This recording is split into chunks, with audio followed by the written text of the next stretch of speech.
Former Republican Congressman Denver Riggleman joins us now to discuss the current state of play on this.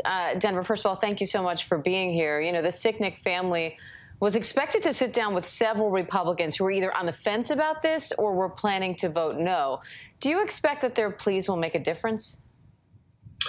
I don't think so. I mean, I think it's great that Susan Collins is putting in an amendment. You see some kind of movement. You know, at least people are talking about this, but I don't think it's going to get over the necessary threshold to pass as far as a commission. And it's a shame, you know, and looking at Gladys, you know, as she tries to get some kind of momentum, you know, behind this 1-6 commission, or Michael Fanone, who I've been talking to, you know, and you know what happened to Michael Fanone. I've been talking to him, you know, often, and it just seems to me that this would be, you know, the perfect way to sort of gain the public trust by having a commission that could aggregate and analyze the data that's out there by law enforcement agencies, or some things we might have missed based on things that have happened in the meantime, you know, based on disinformation or data or anything of that nature. So obviously, you know, I'm for the commission. I've been in intelligence work a long time, and I would rather have the analytical eyes, you know, of multiple individuals on this for the public trust and to get this out there. But I just don't see that this is going to make a huge difference in the vote. You know, Denver, just thinking back to those awful hours where this thing unfolded in front of us, that violence attacking the counting of electoral votes in the Congress, you could see the shock on Republicans' faces. You could hear it. It looked and sounded like Republicans were just as horrified by what happened and what it meant for our country, and that they wanted to get to the bottom of it. What happened?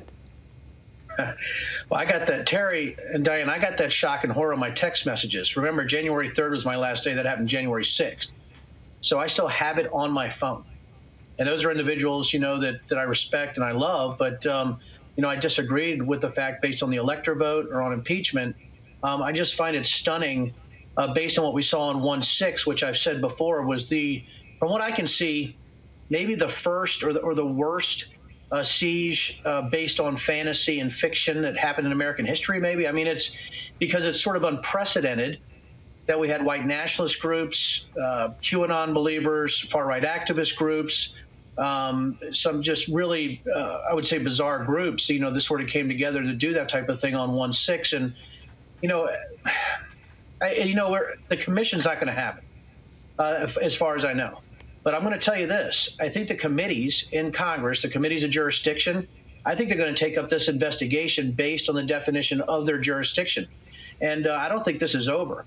And I think there's going to be select committees. But remember, the committees have a lot of power to call witnesses and do their own thing. So I think it would behoove the Republicans to vote for the 1-6 commission, because I think this is actually going to go a lot longer if they don't. And I just think politically the right thing to do, the moral thing to do, is to vote for this commission. And, you know, Denver, I remember the night of the insurrection, actually the early morning of the 7th.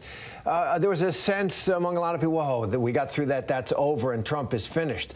I said at the time, Trump's not finished, and this is a long way from being over. Do you think Donald Trump is stronger today than he was then?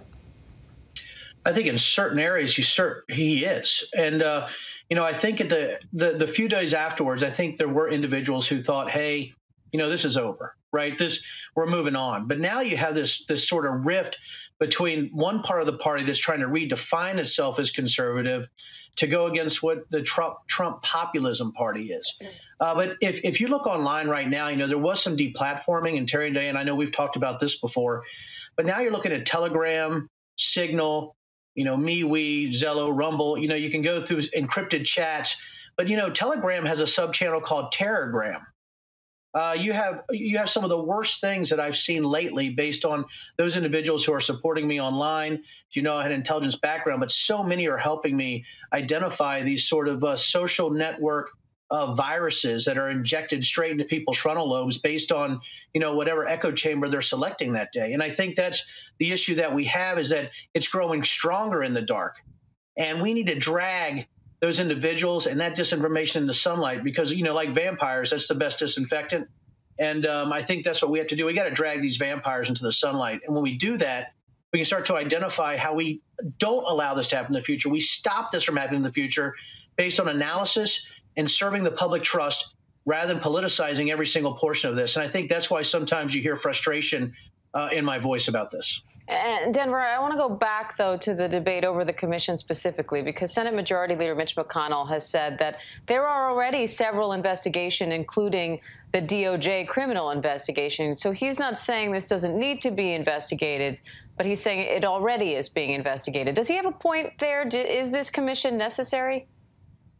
I think it is. Yeah, there's multiple lines of inquiry, but it's based on authorities, right? So if you look at the DOJ and what they're doing specifically, you know, they are sort of resource, I would say, not strapped, but they're certainly resource limited.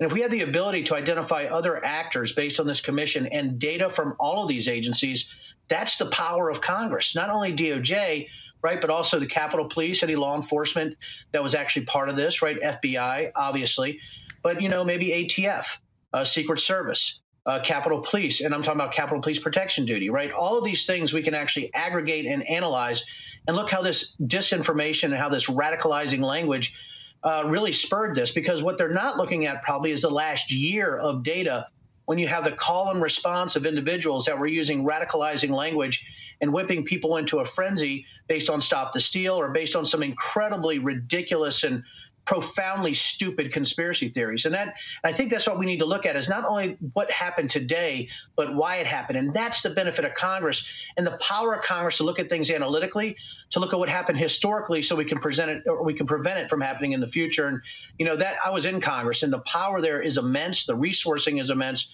And I think it's time that the public, you know, sort of get their representation based on what we do as representatives to present that data. And I just think that's very important. All right. Former Republican Congressman Denver Riggleman, always great to have you. Thank you.